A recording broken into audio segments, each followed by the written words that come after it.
A promoção do resgate da história de um país é de extrema importância para a construção de uma sociedade consciente e democrática. Esse resgate permite que as gerações atuais e futuras compreendam as violências, repressões e violações de direitos humanos que ocorreram em diversas fases da nossa história, refletindo sobre suas consequências e o impacto na sociedade brasileira, além de proporcionar reconhecimento e justiça às vítimas e suas famílias. O estudo e a discussão sobre o nosso passado ajudam a fortalecer a luta contra qualquer forma de autoritarismo.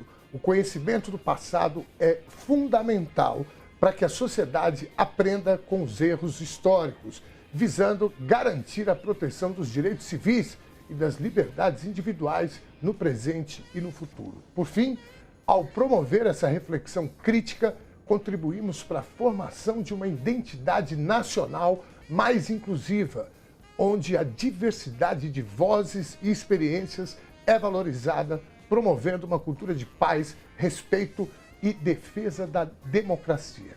Resgatar a história é, assim, um passo essencial rumo à construção de um Brasil mais justo e igualitário. Na edição de hoje, o Conversa Sem Curva recebe Rogério Sotile, diretor executivo do Instituto Vladimir Herzog. Como vai, Rogério? Tudo bem? Obrigado por ter aceito o nosso convite. Já quero te fazer uma pergunta sem curva.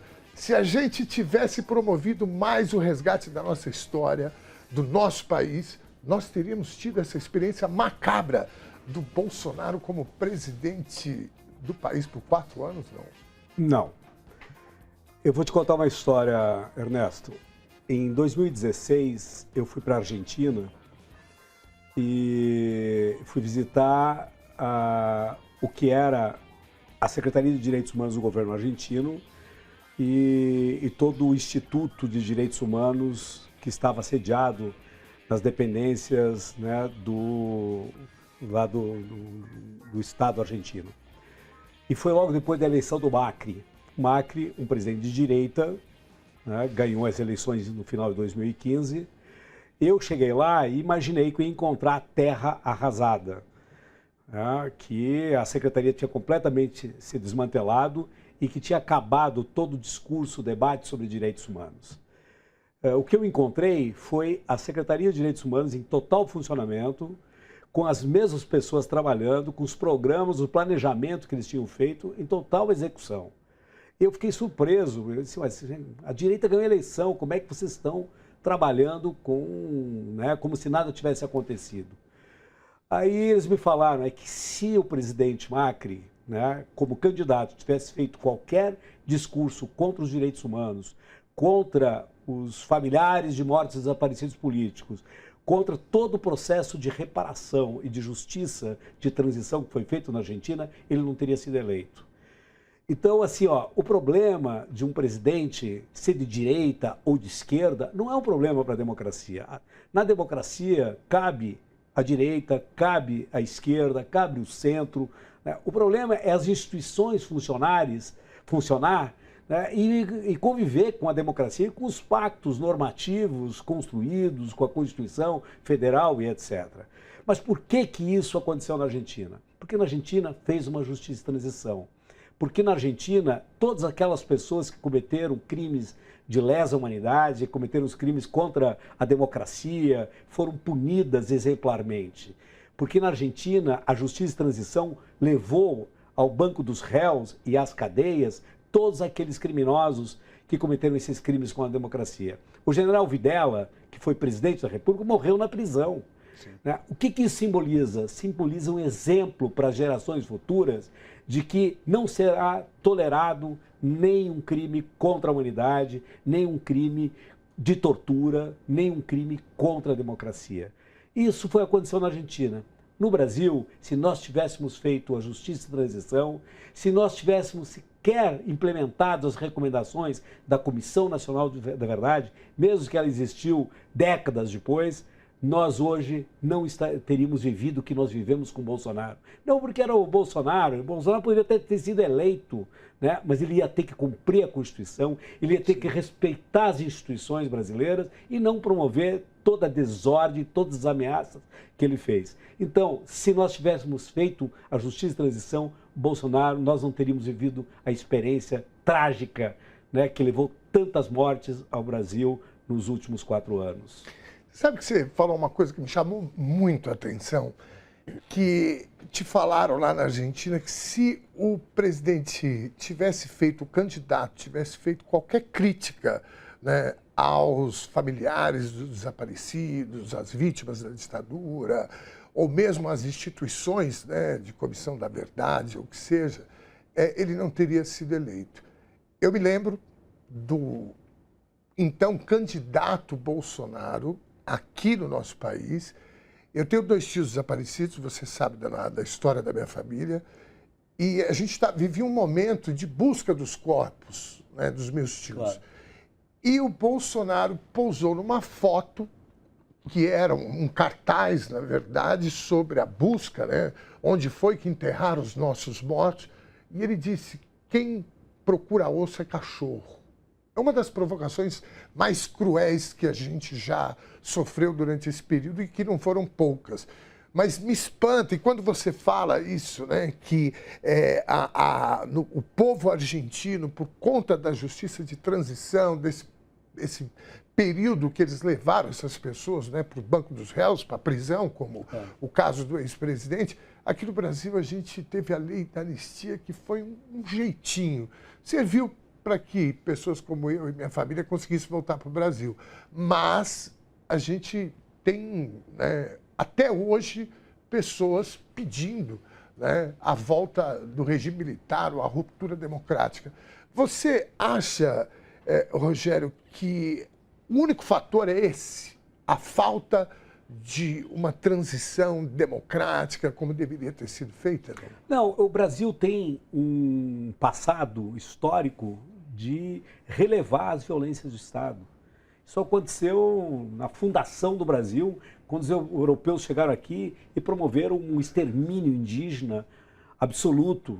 Nós convivemos com mais de 3 séculos de escravidão e nunca se fez justiça. Pelo contrário, né? Pelo contrário, se homenageia as pessoas, os Raposos Tavares, os Bandeirantes, Avenida Bandeirantes, monumento do... Anhanguera. Como é que é o Greta Garbo, não? O Gato Borba. Não, horrível, o Borba Gato, né? Borba Meteram Gato. fogo, né? Então, assim, ó, você homenageia, né, no meu bairro, até pouco tempo atrás existia uma rua chamada Sérgio Fleury. Né? Sérgio Fleury, na Vila Leopoldina. Né? Então, assim, ó, o Brasil homenageia os violadores de direitos humanos. O elevado Costa e Silva, que depois de muita luta, quando eu estava na Prefeitura de São Paulo, nós construímos um projeto chamado Ruas de Memória, que nós identificamos 26 logradouros públicos com nomes de torturadores, né, e de golpistas, e nós promovemos um processo de mudanças dessas ruas. Uma delas é a Sérgio Fleury, o elevado Costa e Silva e muitos outros também.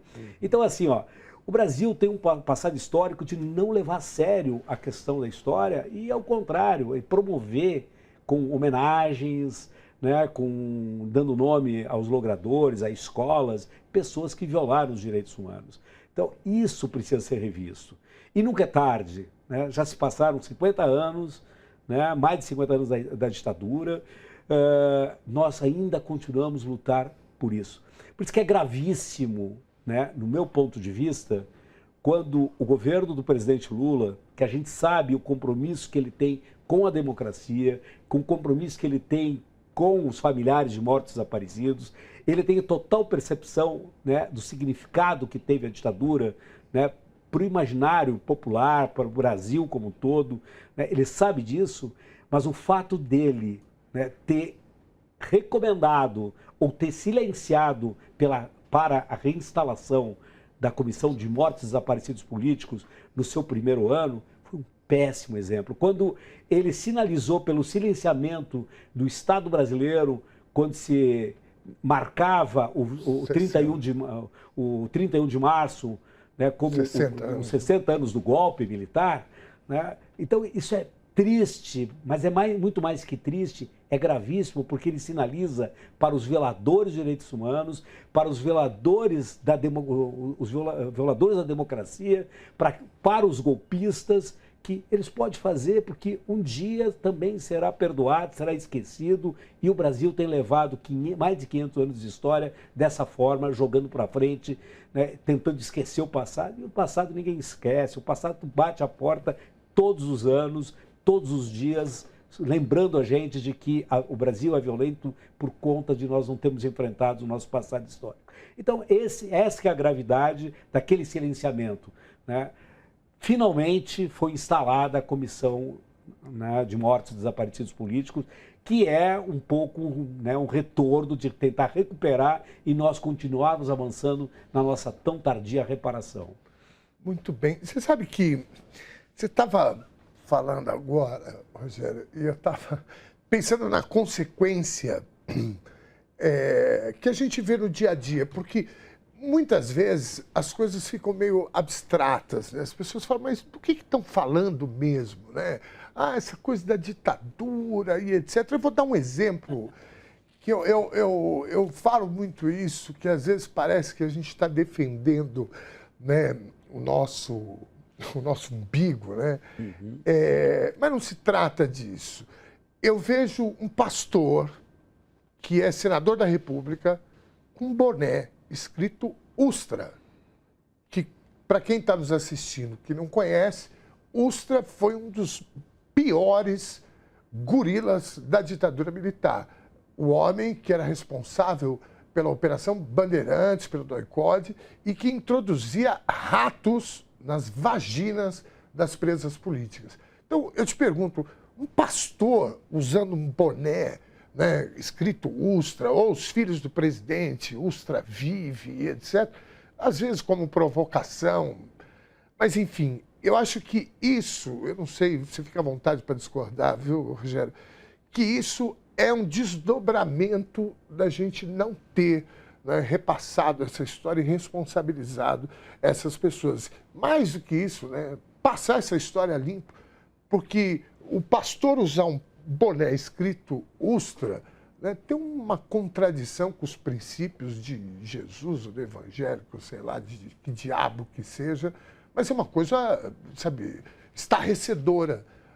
Eu acho que isso é uma consequência. Você concorda com isso? Concordo, né? Eu tenho um certo cuidado, Ernesto, de que tem pastor que não faz isso.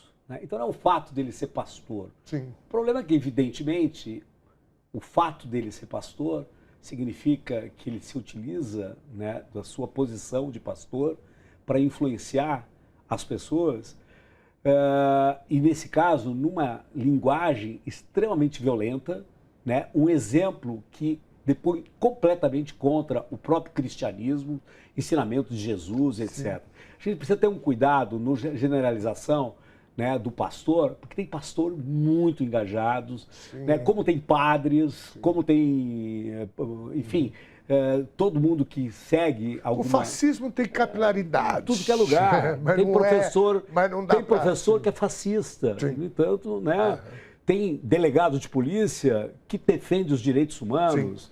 Sim. Né, tem jornalistas.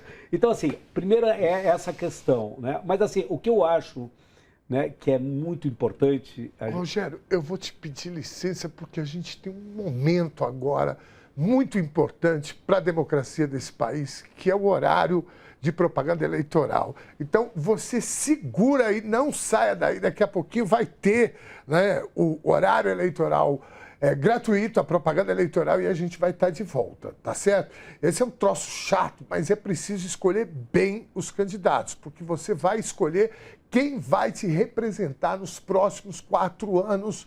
Nessas eleições aqui, a gente escolhe os vereadores ou vereadoras da cidade e a prefeita ou prefeito. A prefeitura é o poder público mais próximo da população. Portanto, é muito importante que você vote bem, vote consciente. Busque informações sobre os candidatos ou candidatas que você está pensando em votar. Rogério, a gente volta daqui a pouquinho. Pode ser? Claro. Sai daí não, já já a gente está de volta.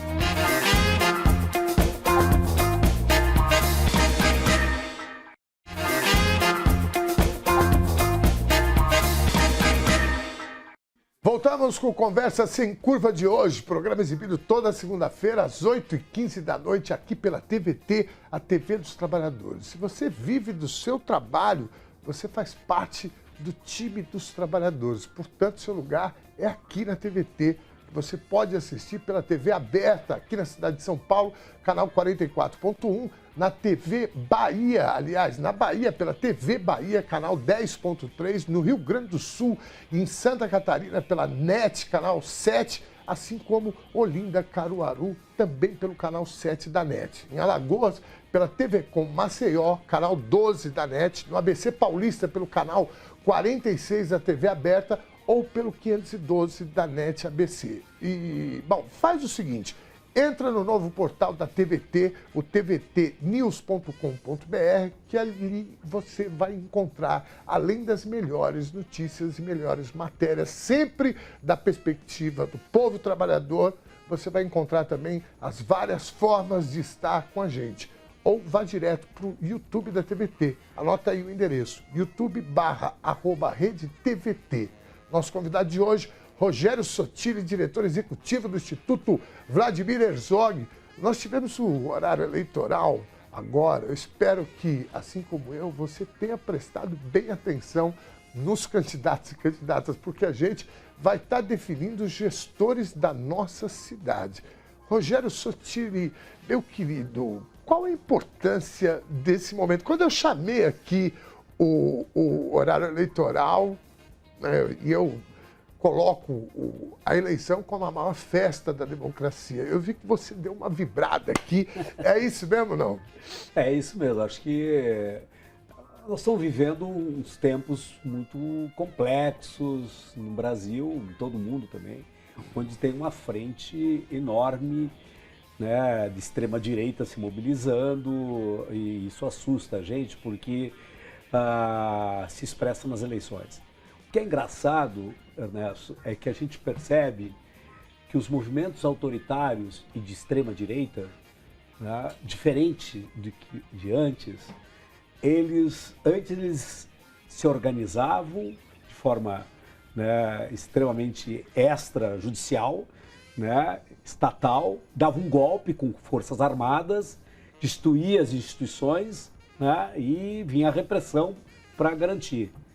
O que acontece? A extrema-direita mudou o modus operandi. Eles estão indo para as eleições, ganhando as instituições e o Estado, né, e destruindo as instituições por dentro.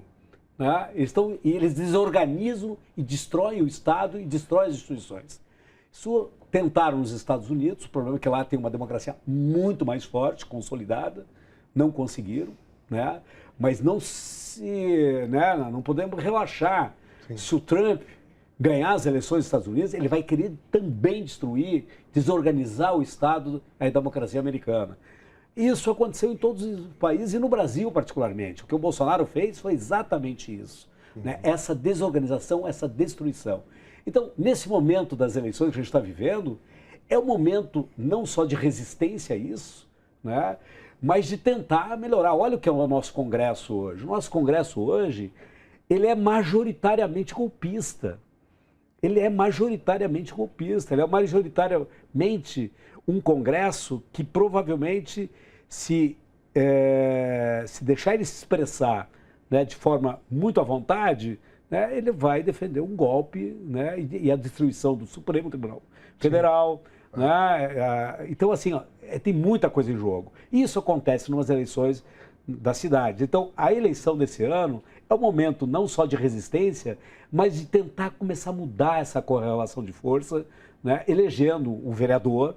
Né? Engraçado porque você, às vezes, até ganha o prefeito, né, ou o governador, mas você relaxa tanto, você deixa ser, né, ser cabresto. Como se o prefeito também resolvesse tudo. Exatamente. E não é assim, né? E aí você elege um legislativo, as pessoas não têm consciência, não têm noção da importância de um legislativo, a importância do Estado do Direito. Nós só sobrevivemos à tentativa de golpe do presidente anterior porque nós tivemos algumas instituições muito fortes, entre elas o Judiciário, né? O Congresso de modo geral, porque lá a composição também teve, né, o Senado é um pouco mais, né, resistente. Então, assim, foi bastante complexo. Mas e por que as Forças Armadas não aderiram? Né? E não aderiram também porque ela é muito influenciada pelos Estados Unidos, e os Estados Unidos mandou um recado antes das eleições que não aceitaria, não viria de bom grado, com bons olhos, qualquer aventura golpista no Brasil. Então as Forças Armadas ficaram meio amedrontadas de não ter respaldo americano e etc. Mas isso demonstra para nós de que a nossa democracia ela é muito sensível, ela é muito frágil ainda. Nós precisamos fazer muita coisa para consolidar. E uma das coisas, nós falamos no bloco anterior, que era todo um processo de reparação, de justiça e transição, de enfrentar finalmente a questão da impunidade. E enfrentar a impunidade no Brasil, agora, hoje, significa nós não deixarmos impunes aquelas pessoas que cometeram crime no 8 de janeiro. Né? Porque se nós não responsabilizarmos, se nós não prendermos, né, exemplarmente, você está sinalizando para novas tentativas de golpe daqui a um tempo. E porque nós tivemos, né, a coragem de um Supremo Tribunal Federal que conseguiu bancar e resistir, especialmente o ministro Alexandre de Moraes, né, que por mais questionável que algumas pessoas tentam ser a ele, né, fazer a ele, né, ele foi muito corajoso, ele foi fundamental nessa resistência democrática. E o outro momento é esse momento da eleição, é o momento de tentar recuperar, porque uma eleição municipal ela é a base, né, é a sinalização do que pode acontecer no futuro. Então, sim, eleger os...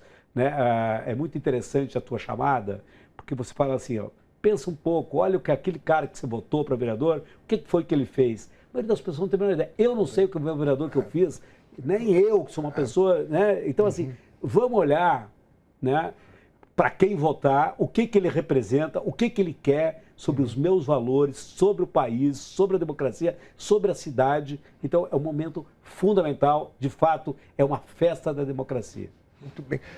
Querido, quando você fala das instituições, do enfraquecimento das instituições, para quem está nos assistindo, muitas vezes o cara fala, pô, instituições, né? Como é que é esse negócio de enfraquecimento das instituições?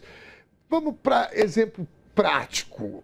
Você tem algum exemplo prático? Você diz, ó, esse é um exemplo de como o ex-presidente, eu custo até falar ex-presidente Bolsonaro, porque às vezes você fala, pô, esse cara foi presidente mesmo, né? Mas que ele tenha feito, né, no sentido de enfraquecer determinada instituição. O Bolsonaro ele enfraqueceu praticamente todo o Estado democrático, né? Desde as vendas. É impressionante, é uma coisa que eu não acreditava, como é que uma pessoa da qualidade, né, do ex-presidente consegue, né, em 4 anos destruir o Estado como ele destruiu. É uma coisa que é inacreditável. Eu achava que as instituições eram muito mais fortes. Né? Então, assim, primeiro, assim, foi uma militarização dos espaços públicos do Executivo, né? Você encontrava militar com cargos de confiança, que ainda hoje, depois de 1 ano e meio de governo Lula, ainda tá cheio. Está cheio. Não conseguiram abrir todas as gavetas. Exatamente. Né? A segunda coisa, né, a venda do patrimônio público, né, foi um horror. Né, só não conseguiu vender, quer dizer, a Petrobras, o Banco do Brasil, a Caixa, o BNDES se salvaram pela eleição. Porque se ele ganha, lascou. Ele ia lascar tudo, sabe? Então, assim, ó, então, essa é outra destruição. E no campo dos direitos humanos, ele construiu, ele destruiu. Tem uma coisa interessante, né? Ele teve uma inteligência que é raro, né? É difícil de acreditar que ele teve essa inteligência, né? Ele não destruiu os equipamentos de direitos humanos, mas ele ressignificou os equipamentos de direitos humanos. Então você pega assim, ó, né, a Comissão de Mortos e Desaparecidos Políticos. Né? Ele poderia ter dado uma canetada lá e acabado, embora que ela não poderia, porque ela é né, ele foi criado por lei, né, ele é um órgão de Estado, mas ele poderia ter feito, ele fez tanta coisa também. Sim, mas o que ele fez? Ministério da Cultura, ele Esporte. Ressignificou, ele mudou toda a comissão e botou os torturadores, os defensores do golpe na comissão. Né? Ele fez isso na comissão da anistia, ele fez isso com o mecanismo de combate à tortura, ele fez isso com o Ministério de Direitos Humanos. Sim. Ele poderia ter acabado com o Ministério de Direitos Humanos. Não, ele não acabou, e aí ele deu começou... um outro sentido para o negócio. Deu um outro sentido para o Ministério de Direitos Humanos, né? A defesa, né, da vida, né? A defesa da família. O aborto... Então, assim, ó, foi um movimento inteligente, mas era uma forma de destruir, sabe, os valores da democracia, os valores dos direitos humanos. Sim. E foi isso. Então, a Comissão de Mortos Desaparecidos Políticos foi uma destruição total, né? O que aconteceu. O mecanismo acabou de... Então, quando você fala sobre essa coisa de dar um novo sentido, eu estou tentando buscar um exemplo aqui, mas é como se o guarda de trânsito passasse, né, a ser aquele cara que incita as pessoas a correr. Né? Vai mais rápido, não precisa respeitar o farol mais não. Né? Agora com a gente aqui é assim, pode andar todo mundo rápido, passa por cima da calçada. É mais ou menos isso, né? Pra gente... Porque é mais grave, na minha opinião, quando você tem um cara que ele vai lá, por exemplo, o Ministério da Cultura. A primeira coisa que eles fizeram foi lá, fechou, e ele tentou dar esse sentido com a Regina Duarte, depois com o Mário Frias, que o Mário Frias, né, como secretário nacional da Cultura, ele acabou sendo mais destruidor no sentido de mudar o sentido também da cultura, né? A Damares, nos direitos humanos, é a mesma coisa, né? Deus, pátria, família, uma outra lógica do negócio. Agora, o derretimento da instituição por dentro, né? Eu tenho uma questão comigo que assim, eu tinha muito receio da vitória dele, da reeleição dele, pelo seguinte, não sei se você lembra disso, você que está em casa lembra, mas eles começaram um movimento de dizer que iriam aumentar o número de ministros da Suprema Corte. Né? E aí eu fico vendo, quando a posição e a movimentação do Cássio Cunha, ministro que ele indicou, e o André Mendonça, o terrivelmente evangélico, e eu fico imaginando, né, o que iria acontecer se caso ele fosse reeleito e aumentasse o número de ministros e ele iria indicar. Eu fico imaginando uma Suprema Corte com a maioria de ministros como esses dois que eu citei aqui. Eles mudariam o sentido de tudo, né? Total. Na verdade, os Estados Unidos fez isso, né? Os Estados Unidos, o Trump conseguiu aumentar e muito, né, a Suprema Corte, o que, de certa forma, protegeu ele agora. Né? De certa forma, é isso. Então, assim, isso é grave, né? Até porque começa, né, o processo de destruição da própria Constituição, né? Mas o que eu acho importante, no Ernesto, é que o Brasil resistiu, né? Eu tive muitas dúvidas em determinados momentos se nós conseguiríamos sustentar, né? E o que é interessante, porque veja bem, né, o Brasil ele é um país muito interessante para tudo, né? Para as análises políticas também. O Brasil, primeira vez que um presidente da República não se reelege, né? E o Bolsonaro, né, com tudo que ele fez, porque assim, ó, os outros ex-presidentes, né, eles tiveram muito mais cuidado político no uso da máquina pública, né, do Estado, para se reeleger. Eles tiveram muito mais cuidado. Ninguém usou, né, a partir da escandalosamente. Ele foi além, né? Tudo. E ele foi além, né? A polícia rodoviária trancava a estrada. Ele foi além, ele sabotou. Né? Ele sabotou. Ele fez de tudo, ele não tinha preocupação nenhuma com o Estado Democrático de Direito e com as leis. Então, assim, ele usou dinheiro, né? Ele deu dinheiro para caminhoneiro, taxista. Trancou estrada para não deixar votar. Então, assim, foi um crime, né? Foi um crime. E ele não se elegeu, não se reelegeu. Então, isso é muito interessante, assim, ó, né? Se os outros, né, fizeram muito menos e se reelegeram, é porque o projeto do autoritarismo também não pega no Brasil. Sim. É fato que o Brasil está dividido, 40% da população brasileira seguem, né, mesmo depois de 1 ano e meio, com todos os crimes já apontados contra a família do ex-presidente, né, e contra ele mesmo. O diretor, eu dou sempre esse exemplo, o diretor da Polícia Rodoviária Federal está preso até pouco tempo. O Silvanei, o cara que trancou, assim, não é uma coisa que nós estamos achando que fizeram, né? Não é, né? A justiça já, inclusive, né, preventivamente prendeu o cara por um bom tempo.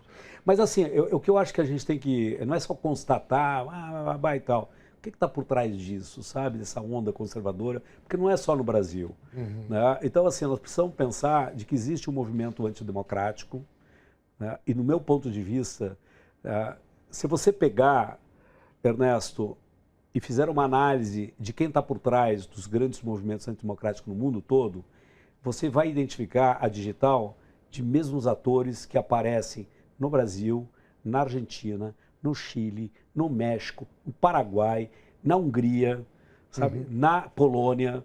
E são as mesmas pessoas que encontra essas pessoas. Eduardo Bolsonaro, você encontra o Elon Musk, você encontra o Steve Bannon, você encontra um cara que eu não lembro agora o nome dele, mas ele foi o coordenador da comunicação do Milei. Tá? Esse cara que coordenou a comunicação do Milei, ele esteve assessorando o Bolsonaro, ele que coordenou a campanha da Constituinte fazendo no Chile. Live da Argentina. Ele coordenou toda a campanha da Constituinte da Argentina, né, contra os socialistas e tal. Então, assim, esse cara aparece na Hungria. Então, essas pessoas, todas elas aparecem, tem a digital deles em todos os movimentos antidemocráticos. E tem para mim, nós temos que começar a discutir as big techs e os modelos de negócio big techs.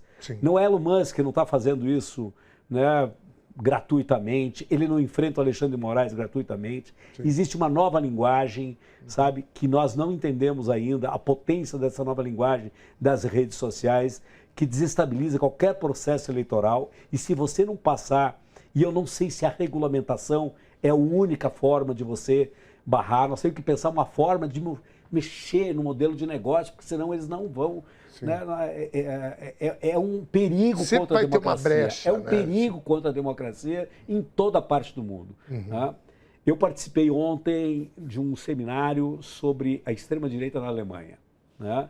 É a mesma coisa. A construção é a mesma. E tem um dado novo, né, que nós temos que ficar esperto para quem acompanha as eleições em São Paulo. Na Alemanha, a extrema-direita bolsonarista, digamos assim, tá, é a mesma coisa. Eles querem ganhar as eleições, ganhar as instituições para destruir as instituições. E eles não têm um programa muito claro. Né? E aí você percebe que a extrema-direita não tem um programa muito claro. Eles têm valores, costumes extremamente conservadores. Né? Eles têm umas pautas, dependendo do país, que unifica eles, que no caso da Alemanha são contra a migração, mas tem uma outra pauta na Alemanha que começa a unificar, e me chamou a atenção a campanha de São Paulo, porque as indústrias automobilísticas na Alemanha mudaram completamente. O país está virando um país de serviços muito mais na Alemanha. Não é mais aquelas grandes indústrias automobilísticas e etc. Né? Então, a precarização pegou forte na Alemanha. E lá, um dos pontos centrais da extrema-direita é a carteira de trabalho, é a seletização, como se fosse no Brasil, a seletização, que faça um discurso para eles mobilizarem as camadas mais populares da própria Alemanha. Né? Não sei se vocês viram a campanha aqui em São Paulo, né? O candidato da extrema-direita, né? Com carteira de trabalho, etc. Então, assim, tem que ficar antenado, porque tem pesquisa que eu li essa semana de que existe a maioria das pessoas que são PJs no Brasil ou em São Paulo, não sei onde foi essa pesquisa, elas preferem ganhar menos e voltar a ter a CLT, a carteira assinada, né, do que continuar PJ. Empreendedora, que é a precarização de certa forma. Né? Então, nós temos que se antenar porque tem pesquisa atrás disso, tem uma linguagem que fala para essas pessoas e quando essa pessoa aparece com uma carteira de trabalho, tem gente ouvindo ele sobre isso. Sabe? Eu vou Antes de ir para o break, eu quero te fazer uma provocação e para você que está aí nos assistindo também, para você já ir pensando. Eu suponho que a gente tem uma questão que é a falência desse sistema capitalista que a gente vive. As pessoas não aguentam mais. O capitalismo ele está se destruindo, como se previa. Grandes pensadores, né, já fizeram essa previsão. Ele não se sustenta. E ele não atende à demanda de muita gente, que é a grande maioria, que são, né, a maioria minorizada, que são os pobres, por exemplo, aqui no nosso país, não atende à demanda. O cara mora lá na quebrada, na comunidade, não tem perspectiva. O pai não teve, ele não tem, o filho não tem. E ele sabe que o filho não terá, o neto não vai ter, e etc. Mas isso nós vamos ouvir o nosso convidado no próximo bloco. Você não saia daí. Antes, deixa eu dar uma dica de leitura aqui. Saiu o livro do escritor e professor Viaro, o Anti-Coach. Providencial, né? Pois é, o Anti-Coach, a Gênese do Caos. Nesse livro, o professor Viaro, que também é apresentador do DCM, revela o coach à brasileira, o self-coach e o neopentecostalismo. É até difícil de falar, né? Que é uma categoria criada para explicar a simbiose entre o coach e as igrejas neopentecostais. Vale muito a pena e o professor Viaro é um querido, nosso convidado de hoje. O Rogério Sottile vai aguardar para responder o que eu perguntei para ele no próximo bloco. Você não saia daí.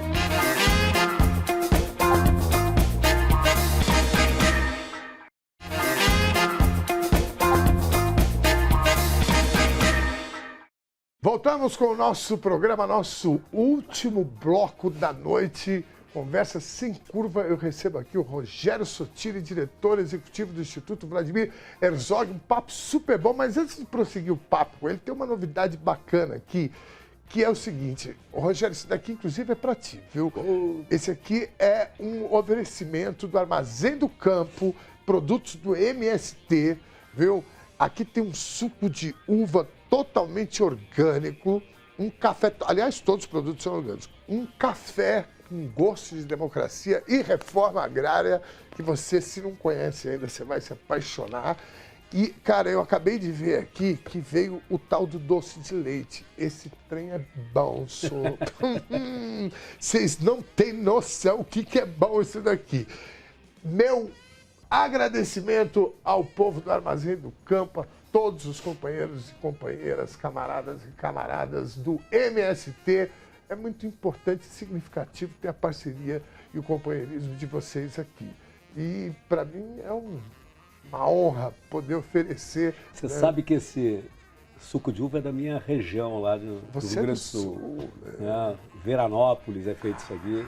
Maravilha. E eu sou dessa região aí. Show de bola. Volta às origens. Muito bem. Muitíssimo obrigado aos nossos camaradas do MST, do Armazém do Campo. Aliás, eu tive lá 8 anos no Armazém do Campo esses dias. Que lugar maravilhoso que ficou ali na Alameda Norte, se não me engano. Muito bacana.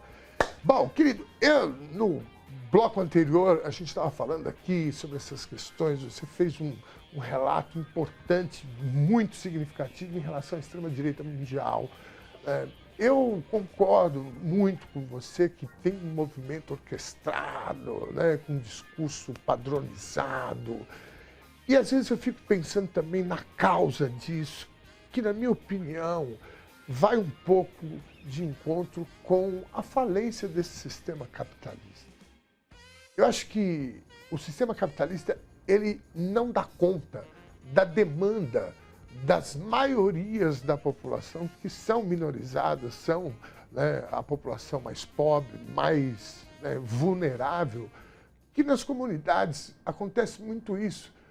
Essa onda neopentecostal que entrou para dentro das comunidades, antigamente eu lembro que você andava na comunidade, você tinha uma escola, um equipamento do EJA, do MOVA, movimento de alfabetização, de jovens. Agora, o que mais você vê são as igrejas neopentecostais que recebem, dão inclusive cidadania, a falta do Estado. Isso é uma avaliação minha, se por favor, né, fique bem à vontade para discordar, mas sabe, o cara chega numa igreja, né, dessas, o cara vai lá, recebe um paletó, recebe um trabalhinho, chamam ele de irmão. Muitas coisas eu acho que estão relacionadas à falta do Estado. O capitalismo não consegue dar conta dessas demandas.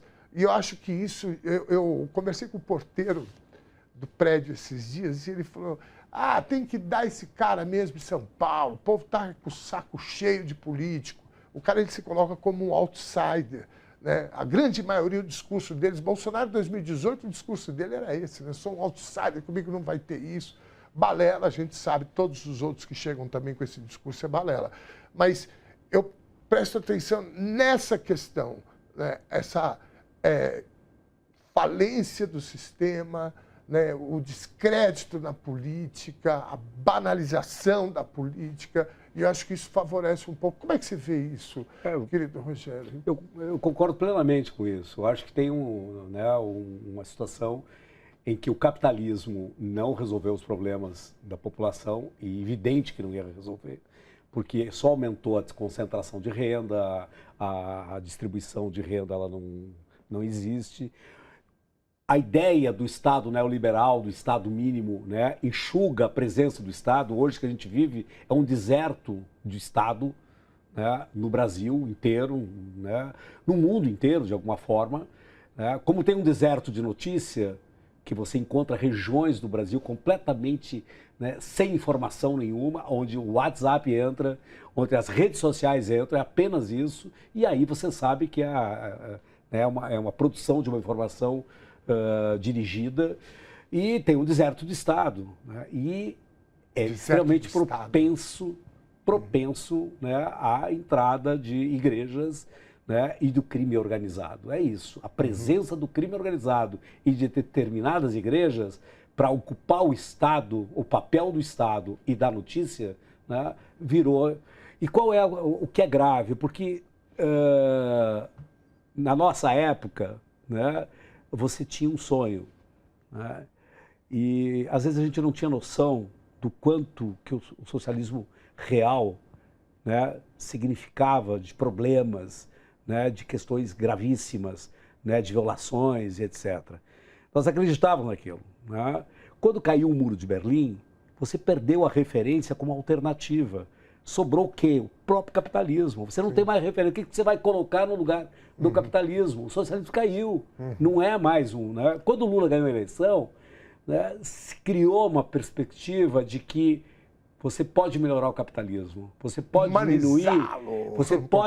diminuir, né, aumentar a distribuição de renda, diminuir as desigualdades, levar o Estado para todos os lugares, e o Lula levou isso. Sim.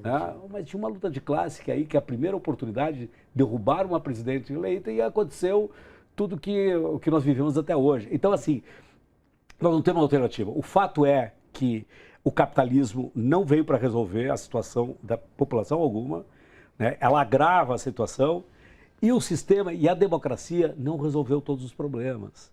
Né?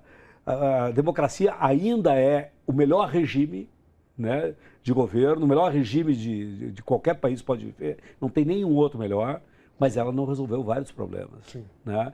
Então nós estamos vivendo num vácuo, num vazio, num deserto também de alternativas, de possibilidades de aprofundamento, né, de solução, de alternativa ao capitalismo. Né? E impera, então assim, existe... O que nós estamos lutando hoje, em qualquer parte do mundo, né, é para melhorar, minimizar os grandes perdas, né, minimizar os grandes problemas que a gente está tendo, né, e tentar fortalecer a democracia na expectativa de que a gente consiga, né, identificar um grande, né, um grande projeto político de alternativa, que pode, para mim, não passa longe, né, do que é o socialismo, porque o socialismo ele é uma alternativa absolutamente fundamental, né, que se contrapõe ao capitalismo e ao capitalismo. Nós precisamos corrigir os erros, né, e os problemas impostos, né, pelo socialismo real, mesmo considerando o contexto político, a época e etc. Né, o fato é que não é possível você viver, né, sem liberdade, sem liberdade de expressão, sem liberdade de criação, sem liberdade, né, de organização, de organização política. Isso é fundamental. As liberdades são fundamentais. Ela é tão fundamental e tão vital quanto a necessidade, né, o suprimento das necessidades básicas de qualquer um, que é a educação, a saúde, a alimentação e tudo. Então, assim, o socialismo priorizou, né, uma parte fundamental, mas nós temos que refundar o socialismo, né, ressaltando toda a questão, né, das liberdades democráticas, das liberdades, né, das pessoas. Eu acho que nós precisamos refundar isso e começar a lutar por isso como alternativa, para que as pessoas possam ver nessa possibilidade, né, uma alternativa real de poder, né, e a gente poder avançar. E isso passa, no meu entendimento, no Brasil, como diz o Zé Dirceu em todas as suas entrevistas, né, passa pelo PT, passa pelo governo Lula, né? Muitas críticas em relação ao governo Lula, mas a complexidade que nós estamos vivendo no Brasil para poder superar, passar por esse momento, passa. E não é 4 anos, não são 10 anos, né? São 3 ou 4 mandatos para que você possa restabelecer as regras da democracia e poder aprofundar num processo de um outro projeto político para o país. Porque ao longo do tempo, a gente ainda teve... Tem uma frase do Paulo Freire que eu acho muito importante, que ele diz que se a educação não for libertária, o sonho do oprimido é ser o opressor. Eu vejo, Rogério, eu vi agora um corte da entrevista de um candidato aqui na cidade de São Paulo, à prefeitura, que ele, um corte num podcast que ele participou, que ele está sendo questionado que ele fez uma mulher, né, cadeirante, humilhou essa mulher num grande evento que ele falava, não, você vai levantar e vai andar. E a mulher não conseguiu e tal, e caiu de novo. E aí o entrevistador do podcast pergunta para esse candidato, fala, escuta, mas aí você é desonesto. Aí ele, sabe o que ele responde? Ele fala assim, você não sabe quantos milhões eu perdi por conta disso. A preocupação do cara era a grana, né? Então ele diz assim, não, ele em nenhum momento falou, não, pô, foi mal com a mulher. Não, ele respondeu de pronto. E eu estou falando isso porque ontem à noite eu tive com eu estava com um amigo e esse amigo me apresentou 2 amigos que chegaram, né, para conversar com ele, e os caras, fãs desse candidato, do coach Picareta. E aí eu ouvi 5 minutos de conversa e falei, cara, é exatamente o que pensa o coach Picareta com essa mentalidade do dinheiro a qualquer custo. Isso me assusta, porque grande parte do eleitorado desse cara, ou da extrema-direita, pensa dessa forma. Exatamente. Eles não têm um mínimo de... Isso que esse que é o grave da coisa. Não é assim, ó. Parte da sociedade brasileira se identifica com os valores que essas pessoas expressam. Pois é. Que são os valores da desumanidade, os valores da maldade, pois é. os valores da... Então, assim, não é um problema, o cara é ignorante, não. Ele se identifica. Ele se identifica. Porque você olhava para o ex-presidente da República, como é que alguém pode se identificar? É um cara feio, né? Um cara que estava se destruindo, assim, um cara burro pra caraca, tá? O cara não conseguia ligar, né, 2 fios. Um raciocínio. Né? Não tinha raciocínio nenhum. Era ladrão, tá? Era um cara que, né, que está se comprovando, assim, um cara e ladrão maldoso, de galinha, maldade, e ladrão de galinha, né? Aqueles deputados de baixo clero que roubavam gasolina. Não sabia falar, não sabia falar. Então, assim, que empatia com uma pessoa, como é que pode? Só pode ser uma identificação. Sim. Porque eu conheço pessoas, né, com pessoas do bem, não são pessoas assim que, né, com minhas relações, como é que essa pessoa pode acreditar nisso? Existia uma identificação naquela questão dos valores. É claro que isso, né, não são os 40% que são isso, mas tem em torno de 30% do Brasil que se identifica com essas pessoas. Então, é isso que é a gravidade. E o processo da educação, ela é fundamental, porque você só consegue mudar a bestialização de um povo com um bom processo de educação popular, né, libertadora, pautada nos direitos humanos. Muito bem, nós estamos indo para o fim do programa. Tempo de TV é sempre curto, né? A gente acostuma com podcast que a gente vai, fica 3, 4 horas falando. O Rogério é o tipo de convidado que eu passaria horas batendo papo com você. Bom, Rogério, quero me despedir de você, quero deixar o espaço aberto aqui. Não deu nem muito tempo da gente falar sobre o Instituto Vladimir Herzog, que você é o diretor executivo, o qual eu tenho um respeito, um carinho enorme, não só, né, pelo Instituto, mas fundamentalmente pela história do Vlado e a importância dele, né, nessa nossa história, né? Eu digo nossa história, de todas as vítimas da ditadura militar. E quando eu falo vítimas da ditadura militar, eu falo todo o povo brasileiro, porque a ditadura militar atravessou todas as casas e lares e famílias desse país. Quero te agradecer demais, viu, meu querido? Você é muito generoso comigo, de verdade. É a segunda vez que eu peço a você, pô, dá para você vir ou não? Eu vou aí falar contigo. Muito obrigado. Viu, obrigado.